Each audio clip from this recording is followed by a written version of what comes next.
Welcome back to the BHAW Army Wrestling Radio Show. I'm Jordan Tom, finally back with Brian Rowan, and we got head coach Kevin Ward here just first week of competition. What's up, Coach?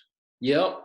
What's up, fellas? It's good to be back with you. We've got, so we're talking on a Tuesday night. We compete on Saturday. So, man, it's been a long time since we've been able to say we actually compete this week and mean it. So it's good to be back. We got competition coming up in a few days, so things are going in the right direction.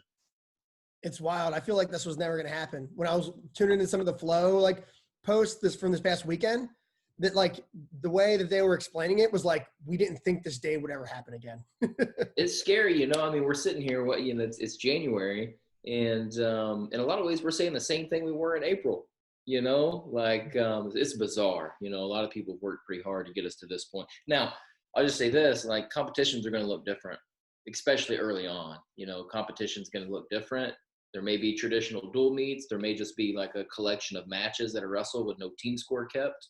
It's going to be a challenge, especially for the next few weeks, to put your full starting lineup out there on the mat. So we're going to compete. We know that. It's just going to be interesting.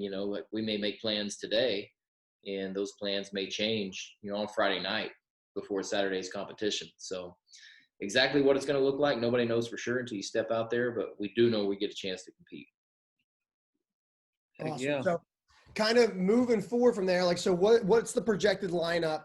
Who are the guys in the spots right now that you see? So I can go ahead and give you kind of a rundown of maybe, what we expect to be our overall lineup. And then you got to understand, week to week, it could change, with the way things work and contact tracing, that's a phrase that we're all kind of familiar with by this point. I mean, that can kind of crush you. So things can change literally over the course of an hour. But I'll give you the rundown. Ryan Chauvin is our 125 pounder. Ryan Hetrick was there, and him and Chauvin were definitely going to be able to battle it out. But, Ryan's had some medical situation that he's not going to be able to compete this year, Hetrick. So Hetrick's out, is basically a fifth-year senior team captain, doesn't get the opportunity to finish out his senior year. But so Ryan Chauvin's our guy. But let me tell you about Ryan Hetrick, before I keep going on the starting lineup. So Hetrick knows he's not going to compete right now. And we just brought our team back on the 27th of December. Now, they could stay home until January 14th if they wanted. But Hetrick was like, hell no, I'm coming back. He wants to be here with the team. So Hetrick's been here, with the team, left home early and came back on the 27th. He's basically like another coach for us. So good example of a team captain and what you would expect, from somebody that's team captain of the Army Wrestling program. That's a long answer to the first weight class. We still have 9 more weight classes to go. So a long show. Yeah. 33 is interesting. 33, I'd say today, Mark Montgomery is the favorite. But you also have Dom Carone and a freshman, Tyler Morris, that are battling there. Mark's the favorite. But it's a 7-week season. We're going to use it all to figure out who's going to be the guy. 141, we have a mini NCAA bracket inside the wrestling room right now. We have a lot of 41 pounders. People grow. We've recruited some people we thought were going to be 25 or 33, and now they're 41. Classic. Yeah, classic. Everybody knows something about that, right? The classic beast. Pack it on. Yeah. So we've got, it's interesting there. We've got some really good choices. Lane Peters, is a guy that's been in the lineup the past few years. Well, he's moved up to 141. He's a force there. And Cole Wyman is a guy that's been around at 133, has also moved up to 41. We actually had some weight classes wrestle off today. So these guys wrestled earlier today in the room. We have a freshman, Matt Williams, there too, who's very competitive with everybody there.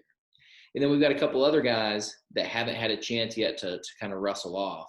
Logan Brown and Julian Sanchez are 2 guys that really, really tough. We like them a lot. They haven't had a chance to wrestle off yet because their training's been kind of inconsistent with injuries and, the current situation of the world. And then you throw in Thomas Deck too, who we recruited Thomas Deck as a 120 pounder. And he placed really high in Virginia Beach at 120. Now he's wrestling 141, kind of figuring things out. He's going to be in the mix. 41, I mean, it's a stacked weight for us. We've got a lot of really good options. Did that help explain who the starter is there? We'll find out on Saturday. If I had to tell you today, like, I don't know. Well, I'll ask a follow-up question to that because I'm curious, and I think it probably translates to a lot of programs. But in terms of Army, jealous you never wrestled 141. What's that? And you're jealous you never wrestled. No, that's not the question. The question is, with the way that it's going to look, and I've heard that there's going to be setups where you do dual meets, there might be 2 mats, there's going to be exhibitions, all these other things. How much is that going to play into like maybe lineup changes where maybe there's like 2 or 3 141 pounders that compete in one weekend? Is it a matter of how they look? Is it a matter of maybe if they get to wrestle the same competition? Like, I don't know, just talk through that. I mean, we need to figure out sooner rather than later who's the guy. Yeah. We need to know who's going, to the EIWA and NCAA tournaments. We need to know that. But they're going to have to help us out. Like, I mean, somebody's got to step up and plant their flag and take ownership. So, like this weekend coming up against Long Island, it's not going to be a dual meet. We're not going to have a traditional dual meet with a team score. So 141, we may have 2 or 3 guys that get a match that day, get 1 match apiece. The competition helps. What I told the team yesterday, is I told them, you're wrestling off tomorrow. So I was talking to them yesterday, and I said the results are going to matter. There's no question. But, don't expect to win a 3-2 match and be guaranteed the spot, or don't win, a match on riding time and think that automatically you're the guy. Like, I want to see how you compete. And a lot of times the best way to see how somebody competes is to put them in, like, really put them in the arena, Yeah. So we want to give them a chance to do that. So, yeah, I mean, 41, like, we want to figure that one out pretty quick because we got some damn good guys there. Yeah. Somebody's got to step up and make their claim, take it over. That's what we need to see. I think we're going to loop back around and answer this fully, but since we're already kind of talking it, how is that going to work if there's multiple guys wrestling like LIU this weekend? How is that going to work for the gold, silver, and bronze standard for qualifications? Yeah, you can forget about that. That doesn't exist this year. Okay. So, let's get the NCAA qualification. I'll run through these weight classes. I can kind of fill you in on what we know about NCAA qualification today. So 49, we have a couple guys there. The top 2, though, PJ Ogunsanya, who's been there, for the past couple of years and really greatly improved. I mean, he was right there at the end of last season. I think if I would have let him choose bottom at the EIWA tournament, he probably goes to the NCAA tournament. I told him to go neutral against a kid from American. He wanted to go bottom.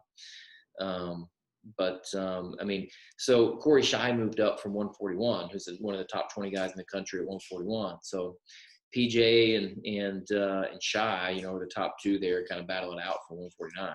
So 2 really good options there. I mean, PJ's obviously the favorite, given he's been at that weight class, is what we know he's capable of at the national level. But 2 really good options. We know that. Marcus Hartman, definitely, our favorite and our guy at 157, unless somebody knocks him off or things change. 165 is a little bit more open. You have Bo Guffey, Will Lucy, Owen Brown, that are all right there. And wrestle-offs, it's kind of been a little bit of a round robin. It depends on the day who's getting the most. So competition is going to help sort that out, with those guys. 174, Brad Laughlin right now is definitely the favorite. Now we have a really talented freshman there, Ben Pazook. But he's kind of sidelined. He's kind of banged up a little bit. He won't be competing for the next couple of weeks. He'll be back in February. But those 2 are like really close, and they're both really, really good. Brad's been in the program. This is his 4th year. He was behind Ben Harvey for a couple of years, who was pretty good. So Brad's kind of been like just chomping at the bit, waiting on his time. And the same with Ben. Like, Ben's a hungry freshman, a 4-time Ohio State finalist, finally won in his senior year. Like, he's got the pedigree.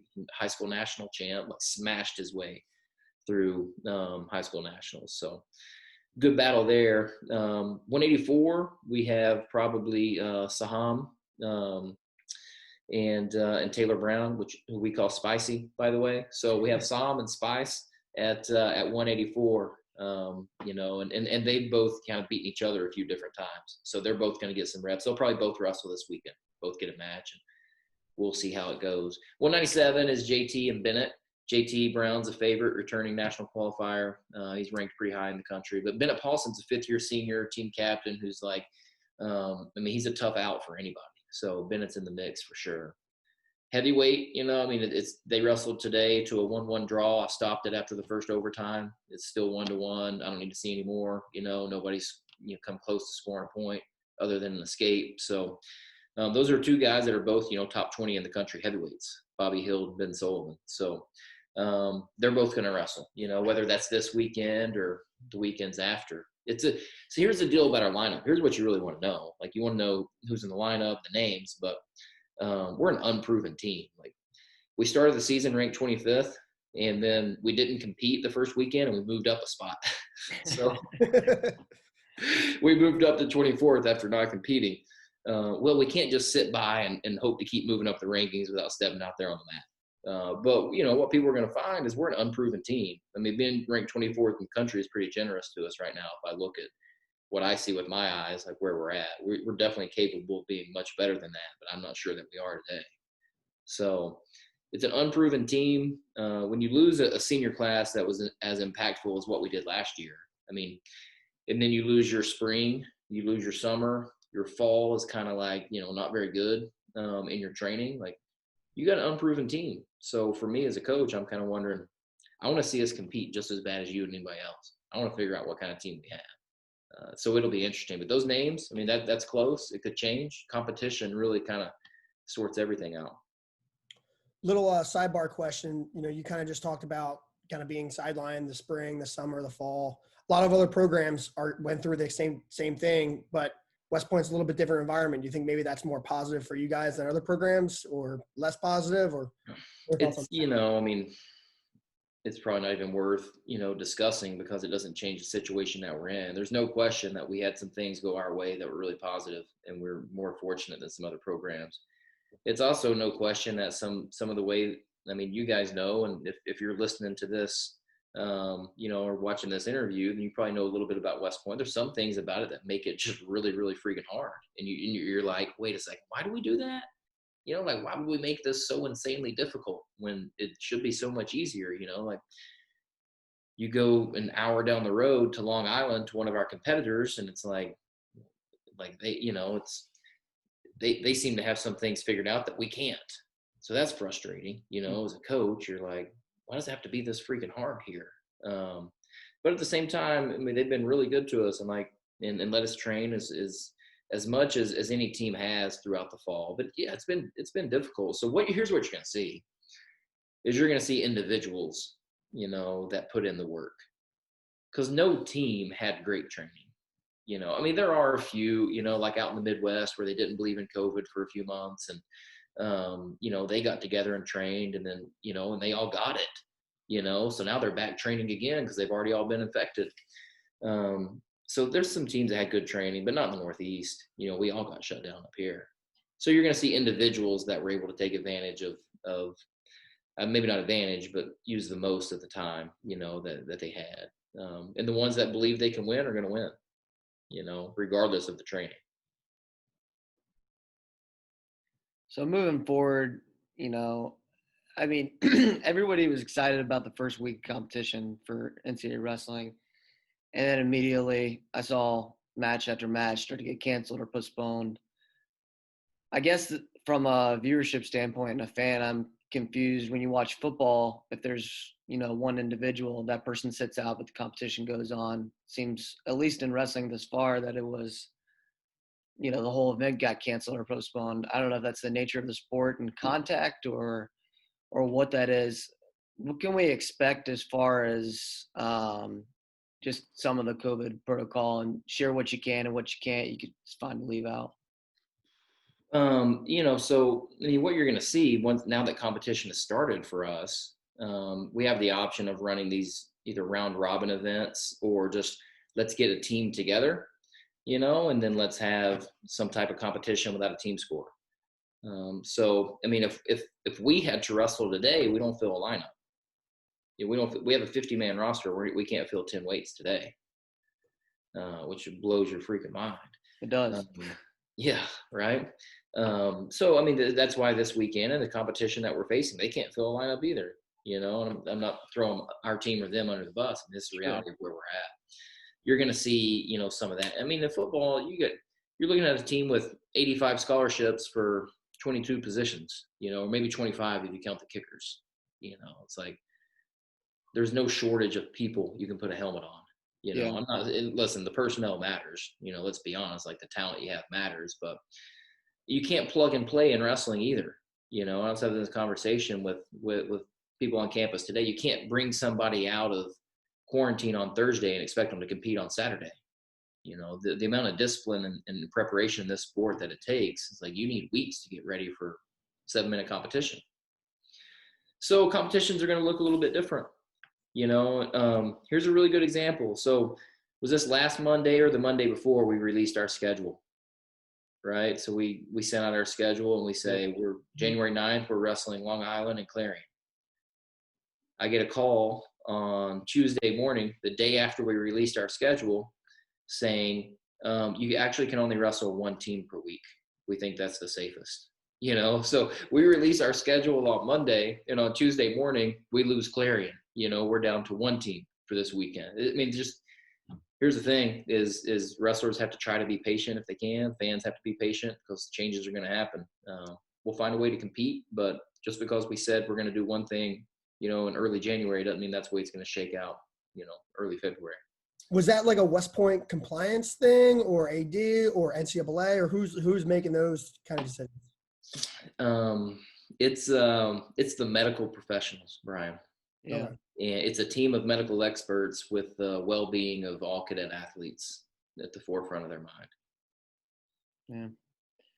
Well, beggars can't be choosers, and we'll take what we can get. One match is good enough for me, and we're back, and we're excited. So. Yeah, I mean, we'll take it. I don't like it. It's not a secret that I don't like it, but sure. Yeah, we'll take it. It beats the alternative, it's for sure. So I mean, I get the rationale. I don't doubt at all anyone's intentions. Sure. Everyone wants the best for these guys. Take what you can get, I guess. But I'm like, I'll take what I'm being told that I have to do. If that's wrestle one, that's wrestle one dual meet a week. Well, if I get told that's my only option, we're going to take it. So how do those matches, what constitutes a match to count? It's like, so like say 3 41-pounders are wrestling Long Island guys. If they all make weight and the referee's there and it's like, do they all get credit for wrestling a match or? Yeah. I mean, the referee has to also follow the Division I rules. And if you do that, then it counts. If you're on the weigh-in form, you weigh in, it's, the official rules with the referee there, the match counts. Yeah. Is there any kind of limit to like matches you can have in a, like can multiple guys wrestle other guys on the other team, and how's that work? I mean, if you look around at some of these dual meet results of this last weekend, they're called extra matches.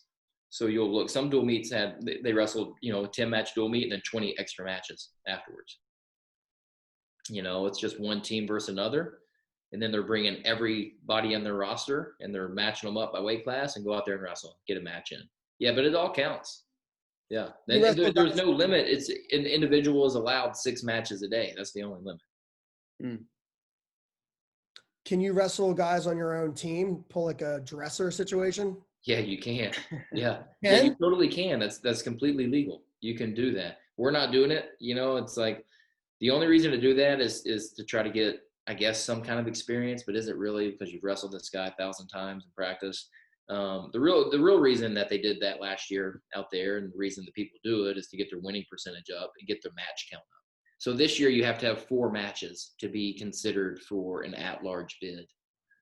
4 matches on the year, and those matches count. So, I could, stick Ogun, Sonya, and Shy out there and wrestle each other 4 times this weekend, and that's their 4 matches. Win or lose, they've hit their matches that they need. We're not going to do that. Yeah, but it's against the spirit of the rule, but it's not against the law. Have they? I know we're going a little out of order on this now too, but have they released how many qualifiers they'll have for NCAAs to be able to get those bids and stuff?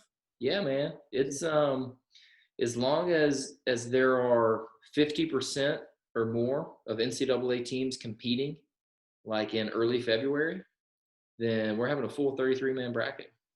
Oh wow. Yeah, it's good. You know, the And as arena's not far going to as be full of 19,000 people. We're going to have a 33-man bracket. So that was really positive news. And if it dips below that, I think then we go to maybe it's a 16-man bracket if it dips below 50%. then what does terms of qualification look like? I know it's put out, and it's blanking off my memory at this time. No, it's sick for us. I mean, this is like it's not a great situation, obviously, but this is kind of like one of the silver linings is you're using historical data from each conference from the last 5 years for each weight class. Yep. You know, so EIWA 125. What's the average for the last 5 years? That's how many you get this year, But roughly. You know, if it's like 1.6, maybe they round up, maybe they don't. But you do that for each weight class. Now, for us in the EIWA, we lost 7 teams. You know, we lost our Ivies and Franklin and Marshall. So now it's a 10-team conference. Well, we didn't lose any allocations. So Interesting. I couldn't tell you what those allocations are off the top of my head. I just know that this is a year that like you should really be excited about your opportunity to go to the NCAA tournament. If you ain't making it, you didn't deserve it. You damn sure didn't deserve it. Like this is the year, you know. So hopefully people realize that. Hopefully people on our team realize that. Interesting. Sean Hutchison, I know you're listening. Drop the allocations in the comments for us. You know he's got a good memory. If he doesn't hit me up, I've got him somewhere. I mean, I should know this. I am Division I head coach. It's kind of something I should. I'm looking for Joe D'Angelo or Ned Shutt somewhere behind me. Joe, how many do we get? But it's a healthy number for the EIWA, so that's good. I'd say, man.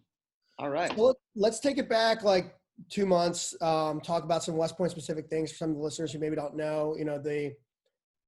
The wrestlers spent Thanksgiving at West Point. You know, they left, came back. You know, obviously they haven't left that much. You know, what's kind of the vibe? Like talk about the last 2 months and kind of from a West Point perspective. Wrestlers never leave for Thanksgiving.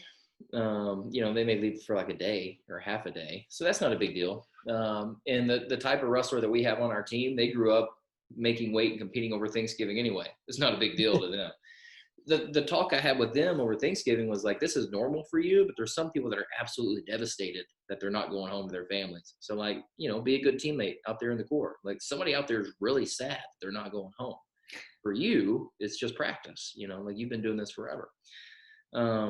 Now, I mean, that may sound like I'm trying to paint a rosy picture, like everybody's happy and you can do it. No, it's been a tough year, you know. And you guys, you know, better than me, you know, and better than anybody, you can be a cynical bunch, you know, cadets, you know, and there's plenty to be cynical about this year. No. So, well, not anymore. Yeah, I say cadets, not officers. So, Worse. Yeah. I mean, I've been really proud of the guys, and there have been, I would say, everybody's had points where they've struggled. You know, even like the most positive team captains we have, they've had times where they've struggled. But I've been proud, you know, the way that they've, you know, kind of pushed through it. It hasn't been easy, because here's why. You know, it's like you're just like you're like the horse, you know, chasing the carrot. The guy's dangling in front of your nose. It's like you keep running after this competition date that keeps moving, you know, and there's nothing you can do about it. So it's been a challenge. It's not lost on us, you know, that it's been a challenge for them, and what we've been asking them to do isn't easy. So, you know, proud that they've done it. More than anything, Brian, like I'm just, you know, I'm pumped they get a chance to step out there and compete here in like 5 days. So, kind of talking about like all the extra practice they've had. Do you think that's been like a benefit? You know, have you seen people make huge jumps because of that? Do you think it's maybe hurt not having the competitions? I mean, competition is, you know, the ultimate measuring stick. It's the ultimate reward that you have for training so hard. So, you know, there's no replacing it. We miss competition. It's been a struggle for anybody to have consistent training. You know, even though our team at large, like if you looked at what days did you have workouts, we may have workouts for like, I don't know, 50 days in a row. But no individual has had workouts for, you know, if they've had a 2.5 week stretch, they've had a really good run. So that's hard. You know, nobody's had the quality of training that they want. And that's why, you know, how much they believe is really going to matter. Because if they believe they can win, they can freaking win. It doesn't matter. You know, as long as they're in like the minimum amount of conditioning and shape, they can win if they believe it. So has any, you know, our freshmen haven't they probably haven't learned a whole lot of skill at this point, relative to some past teams. Like we haven't covered a lot of positions and a lot of skill. But I mean, what are we gonna do about it? We've been kind of limited. You say extra practices.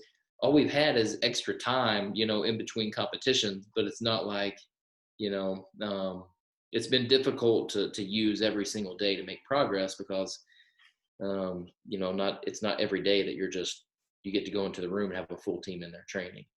Mm-hmm. I mean, obviously we're excited just to get back on the mat as you spoke about, but if you had to name it other than obviously IWAs and NCAAs, now that I'm asking, it's probably a stupid question, but what are you most excited for as far as competition? I think I already know the answer, but. No, I mean, I'm excited for Long Island. That's coming up in like 5 days. That's the bottom line. And after that, I'll be excited to get our other guys back, into the room, so we can figure out really what our lineup and what our team looks like. And then the next weekend, we got to be excited for Hofstra. Obviously, I mean, you guys know there's a dual meet at the end of the year that's really important to us. And that's it's important to us right now, but it's not really like on our mind. Sure. Because we've got other things that we've got to take care of. It's always kind of like in the back of your mind, like, you've got to be ready. But, it's not like it can't be everything you think about every single day. You just won't make the progress that you need. So what am I excited about right now? I'm excited, that we get to wake up tomorrow morning. We all get to get tested for COVID and pass, be negative, and then be able to train tomorrow afternoon. It's like every freaking day, is a gift. That's what I'm excited for. Let's get up. Let's beat COVID in the morning and have another opportunity to train. And then let's wrestle Long Island this weekend. So do you have to get tested every single day? 3 times a week. So Monday, Wednesday, Friday is pretty much it, that we get tested. So it's a good thing, and that's the conference. So EIWA gets tested 3 times a week. Yeah. Got it. Yeah. Yes, that's a good thing. Listen, if we can bat 1,000 tomorrow morning, beat COVID by tech fall or Penn, start out, get a pretty good day. Man, well, I think we covered everything on the doc that we had. I'm kind of a loss for questions now. It's like you got everything. Jordan, what do you got? Other than that great flow you got going on. I do what I can. I mean, I got to bring something to the table after Chandler, much more jacked, much more tan than me. So bring the flow. Well, those are the kind of the follow-up questions I had for you guys is B-Row. I noticed I see right there. I mean, you got the well manicured beard. I can tell you've been working on that. I didn't know if you had any tips for the viewers out there. I know you're pretty proud of that. Tom, I mean, with the flow, man's got it going on. Before we went live here, said, you got that flow going on. He said, I just got a haircut. And we all agreed that he just got his hair styled. Right. He's looking really good. So, hey, anything you have for your listeners, B-Row, I'm sure they'll really appreciate it. I go with a 1 down all around and then a 1 up on my mustache. You like to keep it short. Yeah. Yeah, I can't have the mustache going over the lip. That's like Dan Young does that. Shout out to Dan Young. And it's like some hippie stuff. It just you get food in there. That's when you've got a real one right there. You start getting food in there. That's like when you got it for real. And look at me, I don't. So B-Row likes to keep his stash within 670-1 regulations. So for the rest of his life. Yeah, he's indoctrinated. Well, Coach, you got anything else? I mean, we just want to get the facts out, let everybody know what to expect this weekend. We're all excited. And I could sum it up with this, is like expect the unexpected. Like we said, we put our schedule out on Monday. It changed Tuesday morning. I would love to tell you who's wrestling this weekend, but it's Tuesday night. I'm not going to know who's wrestling until Friday night or Saturday morning. But it's not going to be a traditional dual meet. It's going to be just a collection of matches, no team score kept. And to give our guys an opportunity to step out on the mat and compete. That's the bottom line. That's what they want to do. And then the next weekend, we'll evaluate. Is it going to be a dual meet against Hofstra? We don't know yet. We'll figure that out too. So, expect the unexpected, but appreciate everybody's support. It's been too long since we've stepped out there to be able to compete. So I'm fired up. You can follow. You'll be able to watch the match on Night Vision. So anybody wants to watch it for free, go to our website, click on Night Vision. You'll be able to watch the stream. Will Simpson's going to be on color commentary this weekend. Oh, yes. All right. Yeah. So hit him up, if there's anything that you want him to mention during the broadcast. But Willie's going to be on the mic, giving the color, and we're going to be on the mat, trying to kick some tail. Heck What yeah. time? What's that, B-Row? What time does it start? We're going to start at 2 p.m., January 9th. Saturday, 2 p.m. Night vision. And then let's get together next week. We'll kind of recap and then preview the next week ahead. How's that sound? Let's do it. This will be my weekly radio show. I love it. There we go. Yeah. Awesome. Well, appreciate having you on, Kevin. It's always a fun time. Cool. Yep. I'll talk to you guys in a few days. Go Army. All right. Go Army. Beat LIU. Cool. Beat 'em. Thanks for tuning in to the BHAW Radio Show. If you like what you heard, be sure to subscribe and leave us a 5-star rating on your favorite podcast platform.